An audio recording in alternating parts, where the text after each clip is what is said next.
Well, good afternoon, ladies and gentlemen. I'll just say a few words. I was in front of the Board of Trade today to reiterate to them that I have a plan. It is a plan that is going to see people understand much better how we're going to deal with traffic congestion that is choking our roads, choking our economy, hurting our environment, and hurting families. And it is something that we have to deal with, and the best and most effective way to deal with it is going to be to build more transit.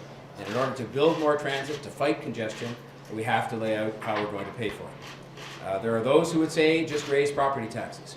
And I ran on and achieved this office on keeping property taxes low.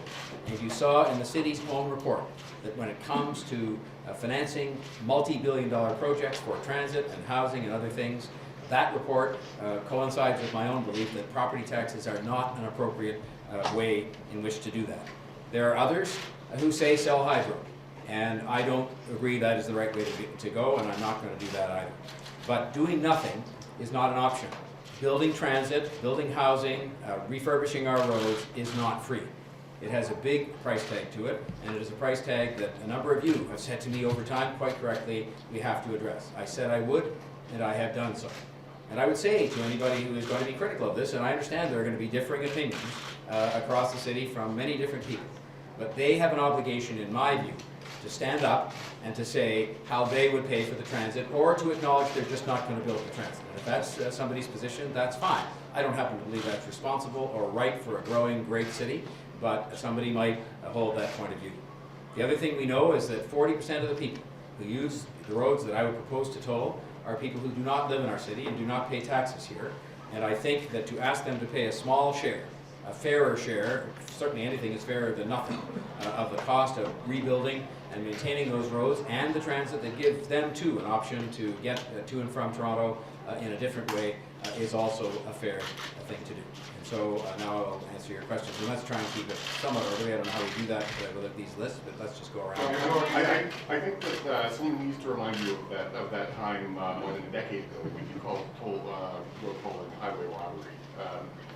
Can you figure out some way to bring those two notions together? You're a strong proponent now. You made a funny website then. What's changed for you?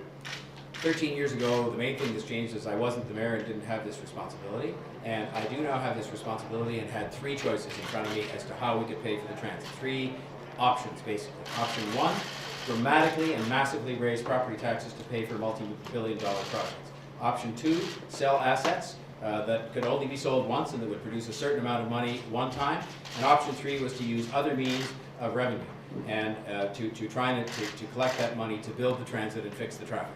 And I think I've outlined the reasons why we took some of the available revenue options that are covered in the city staff report and picked the one that we did. And I am going to take this plan forward to City Council and to the people as the best and fairest way at this time in 2016 and beyond to collect the money we need to build the transit we need so that we can have the kind of city that we want in the future. A lot of people are wondering how this would work. How do you foresee this working as far as transponders? I would hope that we will be able to have the most technologically advanced system in the world. Having just come back from Israel, where they've developed all kinds of different applications that involve traffic, and just looking at some of the work that's being done here in Toronto, there are very advanced systems that are in development, that are in use as experiments, and I would hope that by the time we actually get to procure the technology, we can do something that's very advanced, very convenient. I was being told just before lunch that within a very short period of time, technology that allows for the places where cars are, even in and out of HOT lanes and so on, will be built into cars by the manufacturer, much as you see with satellite radio today. And so these are the kinds of questions that our staff are now going to go forward if City Council says yes to explore and to come back with a report sometime next year that starts to answer those questions and starts to put a process in place to move forward to actually implement this and to decide exactly how that will be done. In your mind, though, you would see building on David's question, can you be a little more specific about when you decided tolls was the thing? We haven't heard this publicly. And what specifically was it that triggered your mind that this as opposed to parking levy or hydro seal or something else? Well, as we looked at the different options, the parking levy clearly was so cumbersome and so difficult to administer and was going to be so subject to people coming forward and saying, I want to be exempt and I shouldn't be a part of this and so on. And it also had an element of unfairness in it in that it applied to a certain categories of businesses that happen to have parking spaces and not others. And similarly, when you looked at the sale of all or part of Toronto Hydro, when you found that there was a better way to actually meet the needs of that corporation without giving up equity and without sacrificing some of the dividend, in fact, this way may allow us to increase the dividend, it became evident that we should look elsewhere for the kind of long-term revenue stream that we needed other than a property tax. And I think my position on property taxes is very well known. And again, I'll restate why. The property tax is the biggest single check people write to the City of Toronto each and every year. And that includes a lot of seniors who are on fixed incomes and are very anxious to stay in their homes. It includes a lot of young people who are people that have just made that calculation as to how they can afford a home in the advent of rising prices, and a lot of other people in between, young and old. And I have felt before, I've been consistent on this, and I feel now that the property tax is not the way in any event to raise billions of dollars for transit projects and things of that nature. And so as I did this analysis and then saw the city report, and the city report had one thing in it that also caught my attention, I will tell you. And that is that just to do the work that has to be done on the Gardiner Expressway, because it's been left to the point where it is at the end, the very end of its useful life, and the parkway is going to involve considerable refurbishment over the next 25 years as well. The total of those two pieces of work alone are in the billions of dollars.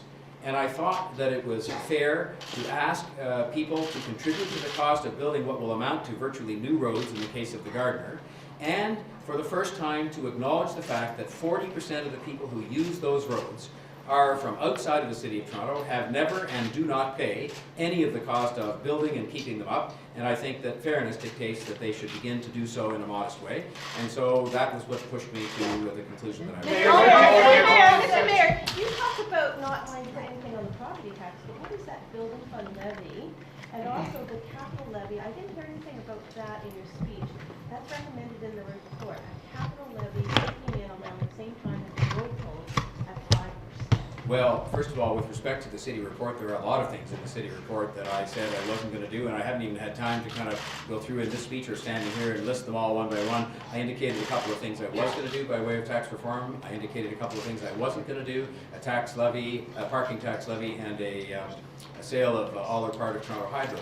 And with respect to all the others, I guess we'll have to have time to fully absorb that report. I just saw it for the first time like 24 hours ago. And so I will just say to you that there are lots of things that I haven't had time to digest as yet.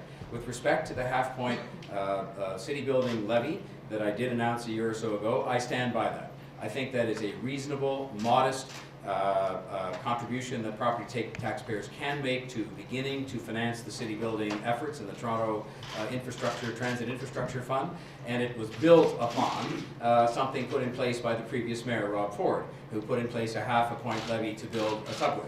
And in this case, I indicated that the half-a-point levy would be continued for an additional period of time to do the same thing, which is to build transit. I think it was fair in the first instance. I think it's fair in the second instance, and I stand behind it. And I did mention it in the speech. I just didn't draw particular attention to it, other than saying that would be money that would be in this fund that will be independently audited, and it will be added to by the proceeds of the road tolls if they're approved. Mayor Tory, you said it's only going to cost $2. Is it $2 a day?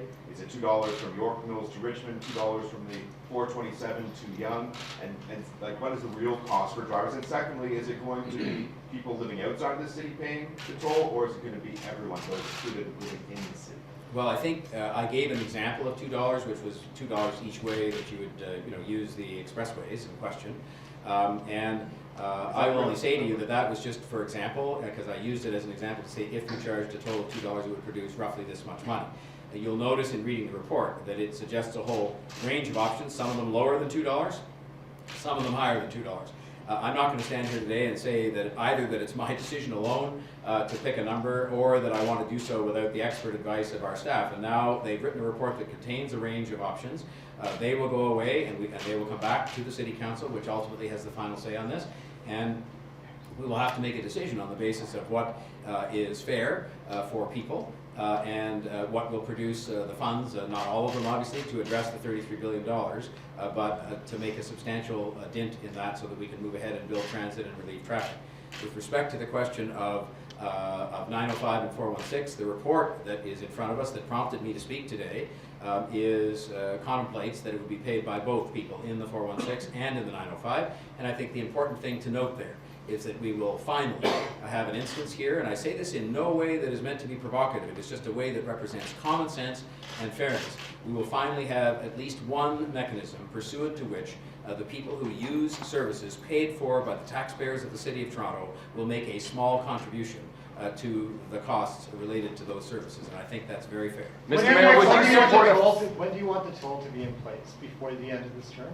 Oh, I don't think it's going to be practical, given first the technical details that we now have to get advice on from our staff, and then the procurement process that you have to go through, both a complicated procurement process in terms of my desire to see the most advanced technology in the world procured, but also the time it takes because of the rules that relate to how we do procurement. So I think that the report indicates, I believe, that the earliest one could look at having anything in place would be around 2019. I'm just quoting what they said, but we're obviously going to try and do it as quickly as possible because, as I said, I think the sooner we start to collect the funds and put it into this transit and infrastructure fund, the sooner we'll be able to know that we're starting to accumulate what is a very large sum of money needed to build transit and fix traffic.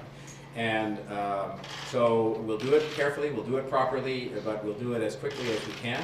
And of course, all of this is preceded by a debate that will take place at the City Council and what I hope will be the anticipated approval. How Mayor, long two is that? quick questions. How long is One, can you tell us about any approach to the province? My understanding is they do have to improve it in some way. How receptive they've been. And two, can you elaborate on, you know, we're living in this political populism moment. This puts a target on your back, doesn't it, for the next election? How do you respond to those two? I think in this job you, I don't like to use the expression you did, but I think in this job you're accountable every day. There are going to be people who agree and disagree with you, and as I said earlier on, I would certainly invite those who are opposed to the option that I put forward to stand up and say how they're going to build the transit and how they're going to pay for it. Because to me, I don't hear any argument from the people at all about the need to build the transit and about the need to address the housing issue and a number of other things that I mentioned, including the Portlands and the senior citizens' long-term care. And so I would say that I've come forward now with one more element of my plan. I've talked about modernizing government. I've talked about a 15-year transit plan instead of doing one project at a time. I've talked about some different elements of how to pay for it, both the initial modest half-point levy and now road tolls. And I've indicated some of the choices that I didn't accept and why not. And I think that people will admire the honesty of that. I think they will admire the forthright straightforwardness of it. And agree with me that it is fine to have a plan. It's fine to have a $33 billion list of projects you've approved over decades of the City Council, but it's not fine to not proceed with those and not do anything about most of those because you haven't spelled out how you're going to pay for them. And I think that that is the kind of leadership people expect. I came to office with a plan to try and make sure this city caught up. We had no trouble in previous times approving the condo towers and the office towers, and they're a sign of confidence in this city. But we somehow missed, and by we I mean my predecessors, somehow missed the obligation that you have to do all the things that go with that growth, as positive as it is, starting most particularly with transit and traffic, but going through housing and some of the other services. And I think now the day of reckoning is at hand.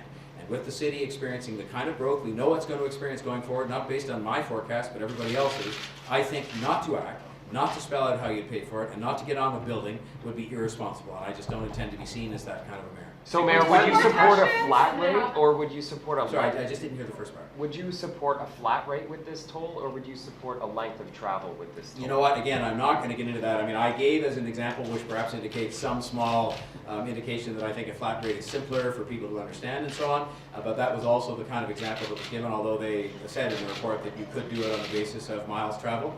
I sort of think I have a sort of an incoming introductory kind of mild preference for a flat rate, but again, this is the kind of advice we have to get based on how you can administer it, how the technology will work, what kind of money it will produce, and various other consequences, and that's the advice that I would hope, subject to City Council moving forward, we will get from our staff now, and that will then be considered, I hope, sometime in the new year. En français, s'il vous plaît, pourquoi?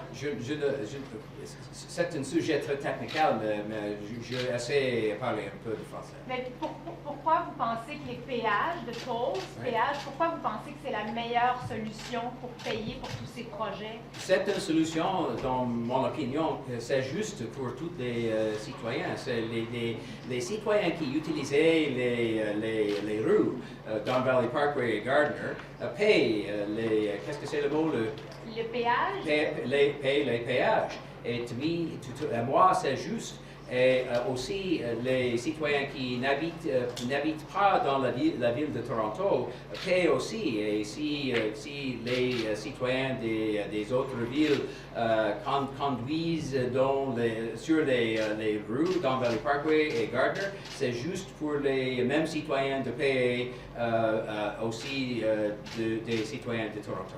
Mayor Tory, can you just go back to the question about the province and elaborate That's on bad that? French, eh? No. Sorry. Just going back to the question about Queen's Park. Have you Yes. spoken to the Oh, I'm province? sorry, yes, I didn't answer, it was inadvertent, I forgot. Again, so there's multi-part questions. I raised it with them as a list of options. Again, I try to be very honest with you folks and through you to the people about all the different things we're considering. And I said to you a couple of months ago, we were looking at all the options as to how to deal with the need to pay for this transit in the house. And that did include looking at assets and what we could do with those. And it did include a whole variety of revenue measures. The only thing it really didn't include ever, because I had said very clearly from day one that I didn't think it was appropriate, was using massive increases in property taxes to pay for these things. And so I went up and kind of told the Premier and others at Queen's Park that I meet with on a regular basis that we were looking at all of these different options. And I can only say to you that I didn't say to them, well, can you tick off a box or could you sign a paper saying this is okay with you? But I will only tell you of the things that I said we were looking at. They had no objection that they registered with me to any of those. And so I haven't gone beyond that. I haven't written a formal letter or made a formal request, but I simply did go and canvass those different options with them. And I think if they'd said, well, we won't, I'll give you an example. There were a couple of things that we talked about that they were not necessarily going to be helpful to us on. One of which was I wanted to explore of these revenue measures that were in the City of Toronto Act on alcohol. If you really wanted to do it efficiently and not get into a complete circus with respect to how you collected it, you would either have to do it through the LCBO or through retail, at restaurants and so forth. And they quite rightfully pointed out, this is really just a practical consideration, but this was their response to me, that at the restaurant level, that those taxes are now no longer collected by the provincial government. And of course, we have no tax collection mechanism there because the city doesn't. And so you'd have to somehow go to Ottawa and get them to somehow do some calculation as to how much of this alcohol tax came from City of Toronto residents and City of Toronto restaurants. And on the LCBO side, you'll understand them running a province-wide chain of liquor stores, in effect. They were not anxious to have differential pricing schemes going on that involved us applying taxes here and they're collecting and remitting those. So those were the kinds of discussions. We had a little bit on a couple of options where they said, well, there are some concerns we have about a couple of these. These were tools, incidentally, they had given to us, which quite frankly, many of them proved to be, in the end, not really of much potential utility to us in terms of paying for transit and roads just because of some of these issues. But we had some of those discussions, but most of them weren't even as in-depth as that. We just canvassed options we were looking at, which was a pretty wide range, and they sort of didn't really express an objection to any. Mr. Mayor, would this be a one-way toll coming into the city or both directions? No, you'd pay, the idea is, without picking numbers and so on, you would pay each time you use the highway. So if you drove in and took the GO train back, you'd pay once. If you drove in and drove out, you'd pay twice. Mayor Tory, You more than Mayor's gotta go. But I can't, Just drive in. Again, I gave that as an example today, and again, there's going to be officials doing work on this that will determine the details of that, and that will in fact be recommended to the City Council, and so the shape and form of this, I think, is going to be very much dependent upon the advice that they give. Should the We don't province know how much. You've had a question. I just want to get to maybe two more people that haven't had a question, then I'll go. So, John, go Should the ahead. province toll the 400 series highways for the same logic that you proposed? You know what? I have enough on my plate, as you well know, just standing here today dealing with what the City of Toronto should do and can do and will do, I hope. So I'm not going to venture into what the province of Ontario should do. I just hope that they will help to make it possible for us to build the transit that will alleviate the traffic, because the traffic is a mess. People elected me expecting we would deal with it. I've been trying my best to do things that help to manage it better in the short term, but the real long-term solution comes in building more transit and giving people more options so they don't have to use their car. And that is what I'm trying to move forward to do as part of a plan that also says that we're going to say to people who use roads that we pay for and upkeep and service and rebuild, that they're going to help us, people who don't live in the city, to pay a small share of that cost, as I think is fair. If you Let's don't know how talk much this we're year, gonna charge, this if you don't know how much we're This gonna year, charge, can you give Mayor us Tory, assurances, because you're only one vote on council, that that personal vehicle tax is not gonna rear its head? When you I find will- that you haven't saved all that money you said you're gonna. I will fight, and I will fight, and I will fight to make sure that is not reintroduced. The people have spoken on that. The previous mayor staked a lot on that. I think that that should be considered to be a chapter that is closed. And notwithstanding that there are many recommendations in the city manager's report of things we could consider, I'm not interested in pursuing that, and I believe that I will have the support of a majority of the members of city council not to reintroduce that. I have no intention of supporting it. I have no intention of reintroducing it. I have no intention of supporting anybody who does reintroduce it. So as far as I'm concerned, it's dead. Mayor And Tory. RIP. Mayor Tory, if you still don't know how much it's gonna cost for drivers, if you don't know how much it's gonna cost to implement and operate a toll system, how can you stand before us today and say the revenue will be enough to build these transit plans? Well, George, I gave an example, and it's all I can do. I picked an example that I thought was a sort of an appropriate number at $2, appropriate meaning it was somewhere between the bottom and the top of what was recommended. It was a number that seemed fair. It's well less than a TTC fare. And so I gave a number and said what I thought that would raise. There are other numbers contained in the report. And I'm not standing here before you suggesting that this will raise all of the money to pay for all of the $33 billion that are needed. In fact, a good chunk of that money should be coming, as I believe it will, from the other levels of government. But in terms of beginning the task of being honest with people and saying that we're getting on with a plan to build transit and to do the other things we have to do that have been postponed for so long and to fix the traffic, I think this is a really good start. And that people will see this is going to raise a significant sum of money in a fair way that also calls upon some of the residents of other places outside of the city of Toronto who use our services to pay a fair share as well. So that is a number that was picked as an example, both in the report and in my speech. And there are many details to be sorted out now, but I think it gives people an idea of what we're talking about, and I stand by it as producing a very significant sum of money, certainly far more than anybody else has had the wherewithal to stand up here and say we're going to produce to pay for these things. It was easy in previous days for people to sit and vote at council meetings for projects that sounded good to the people and looked good sitting on a list and not spell out ever how they were going to pay for them. I won't run that kind of administration. I won't run that kind of city. It's inconsistent with the plan that I have for the city to actually move these forward and build things and alleviate the traffic and get things done, and we're going to get on with it. Thank you very much.